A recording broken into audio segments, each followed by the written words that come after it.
সুপ্রিয় দর্শক আসসালামু আলাইকুম। আজ শেয়ার করছি ঈদের স্পেশাল কাচ্চি বিরিয়ানি। পুরান ঢাকার কাচ্চি বিরিয়ানি কিন্তু আমরা সবাই খুবই বেশি পছন্দ করি। বাসায় যদি সেইভাবেই তৈরি করে নেওয়া যায় তাহলে কিন্তু মন্দ হয় না। বাসায় থাকা অল্প উপকরণে ঠিক পুরান ঢাকার মতন কাচ্চি বিরিয়ানি আজ আমি তৈরি করে দেখাবো।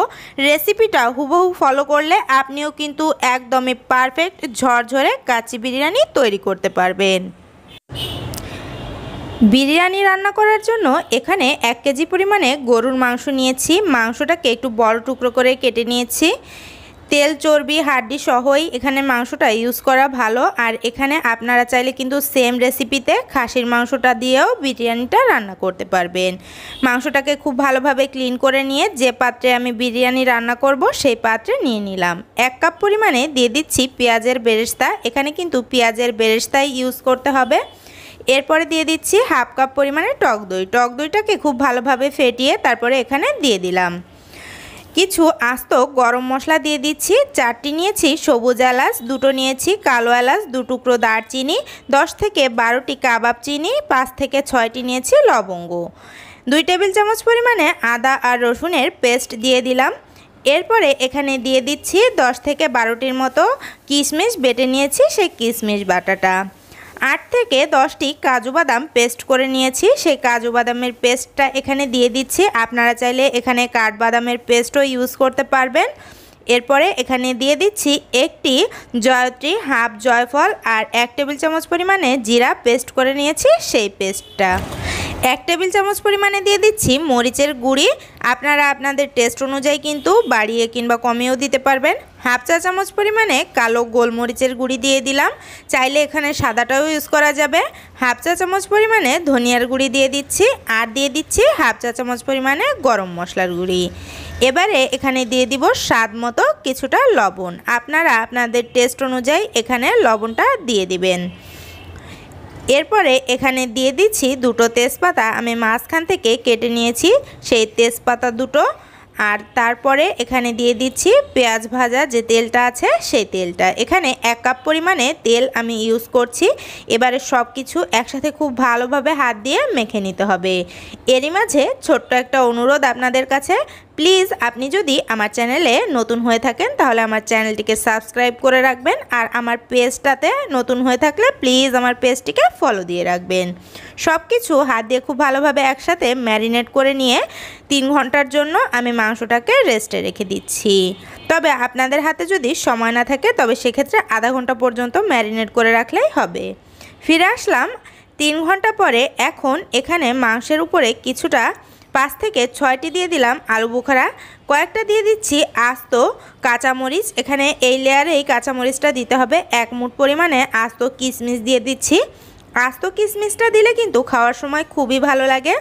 1/3 কাপ পরিমাণে দিয়ে দিচ্ছি গুঁড়া দুধ। গুঁড়া দুধটা এখানে মাওয়ার কাজ করবে। আপনাদের হাতের কাছে মাওয়া থাকলে আপনারা মাওয়াও দিতে পারেন। 1 টেবিল চামচ পরিমাণে চিনি দিয়ে দিচ্ছি। চিনিটা দিলে স্বাদের ব্যালেন্সটা খুবই ভালো হয়। আর দিয়ে দিচ্ছি 1 কাপ পরিমাণে লিকুইড দুধ। এখানে দুধটাকে আগে থেকে জাল করে নিয়ে ঠান্ডা করে তারপরে ইউজ করতে হবে। সব কিছু দেওয়া হয়ে গিয়েছে। এখন মাংসের পাতিলটাকে একটা সাইডে রেখে দিয়ে চলে যাচ্ছি রাইসটাকে রেডি করার জন্য। আজ আমি এখানে 1/2 কেজি পরিমাণে বাসমতি রাইস নিয়েছি। আপনারা চাইলে কিন্তু এখানে পোলাও চাউলটাও ইউজ করতে পারবেন। রাইসটাকে খুব ভালোভাবে ধুয়ে ক্লিন করে নিয়ে 10 মিনিট পর্যন্ত একটু পানির ভিতরে ভিজিয়ে রাখছি। এদিকে একটা হাঁড়িতে পর্যাপ্ত পরিমাণে পানি দিয়ে খুব ভালোভাবে ফুটিয়ে নিয়েছি। দিয়ে দিলাম কিছুটা লবণ, 5 থেকে 6টি দিয়েছি লবঙ্গ, 1 চা চামচ পরিমাণে শাহি জিরা দিয়েছি, 1 টেবিল চামচ পরিমাণে দিয়ে দিলাম রান্নার রেগুলার তেল আর 1 টুকরো দিয়েছি লেবুর রস। এখানে তেলটা দিলে রাইসটা খুবই বেশি ঝরঝরে হবে আর লেবুর রসটা দিলে রাইসটা একদম ধবধবে সাদা হবে। এবারে ফুটন্ত গরম পানিতে রাইসগুলোকে দিয়ে দিচ্ছি। ঘড়ি ধরে 5 থেকে 6 মিনিট আমি রাইসটাকে ফুটিয়ে নিয়েছি। দেখুন 70%-এর মতো রান্না হয়ে গিয়েছে। এখন আমি এই রাইসটাকে সরাসরি পানি থেকে তুলে আগে থেকে ম্যারিনেট করে রাখা মাংসের উপরে বিছিয়ে দিচ্ছি। তবে কোনো অবস্থাতেই রাইসটাকে কিন্তু চেপে চেপে এই মাংসের উপরে বিছিয়ে দেওয়া যাবে না। একটু আলতো হাতে এভাবে ছড়িয়ে ছড়িয়ে রাইসটাকে বিছিয়ে দিতে হবে। সম্পূর্ণ রাইসটাকে আমি এভাবে করে বিছিয়ে দিচ্ছি। আর দেখুন এখানে আমি হাফ কাপ পরিমাণে লিকুইড দুধ নিয়েছি আর তার ভিতরে 1/4 কাপ পরিমাণে ঘি মিশিয়ে নিয়েছি। এবারে এই দুধ আর ঘিয়ের মিশ্রণটাকে আমি যে রাইসটা বিছিয়ে দিয়েছি সেই রাইসের উপরে দিয়ে দিলাম। অবশ্যই এ পর্যায়ে একটু ঘি ইউজ করার জন্য চেষ্টা করবেন, এতে করে ফ্লেভারটা খুবই ভালো আসে। উপর থেকে কিছুটা পেঁয়াজের বেরেস্তা দিয়ে দিলাম আর সামান্য অল্প একটু দিয়ে দিচ্ছি জর্দার রং। আপনাদের হাতের কাছে যদি স্যাফরন থাকে তবে আপনারা সেটাও দিতে পারেন।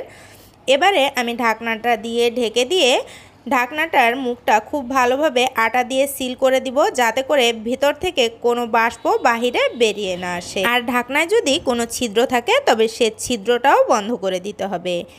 হাঁড়িটাকে সিল করে নিয়ে এখন চুলায় একটি তাওয়া বসিয়ে দিয়েছি। তাওয়াটাকে কিছুটা গরম করে নিয়ে হাঁড়িটা বসিয়ে দিলাম। চুলাটাকে অন করে প্রথম 10 মিনিট হাই হিটে জাল করে নিব, এরপরে 50 মিনিট যতটা সম্ভব লো হিটে এটাকে জাল করে নিচ্ছি। ফিরে আসলাম 1 ঘন্টা পরে। আর এখন আমি বিরিয়ানির হাঁড়িটা আপনাদেরকে খুলে দেখাচ্ছি। দেখুন প্রথমে চারো সাইড থেকে আটাটাকে কেটে নিতে হবে, এরপরে একটু সাবধান হয়ে ঢাকনাটা খুলে নিতে হবে। ভিতরে কিন্তু অনেক বাষ্প থাকে, একটু সাবধানতার সাথে ঢাকনাটা খুলে নিব। দেখুন আমার বিরিয়ানির লুকটা কতটা সুন্দর হয়েছে আর বিরিয়ানির প্রতিটা রাইস কতটা ঝরঝরে, একটা রাইসও কিন্তু ভেঙে যায়নি। আমি আপনাদেরকে বিরিয়ানিটা তুলে দেখাচ্ছি। দেখুন বিরিয়ানিটা কিন্তু মাশাআল্লাহ খুবই সুন্দর হয়েছে আর এই বিরিয়ানিটা খেতেও কিন্তু খুবই ইয়াম্মি ছিল। বাসায় ট্রাই করে দেখবেন আর ভালো লাগলে প্লিজ লাইক কমেন্ট শেয়ার করতে ভুলবেন না। দেখুন আমার বিরিয়ানিটা কতটা ঝরঝরে। আপনাদেরকে আমি একটা মাংস ছিঁড়ে দেখাচ্ছি। দেখুন মাংসটা কতটা সফট হয়েছে আর ভিতরটা কিন্তু একদমই জুসি। আশা করছি রেসিপিটা ভালো লেগেছে। সবাই ভালো থাকবেন। আল্লাহ হাফেজ।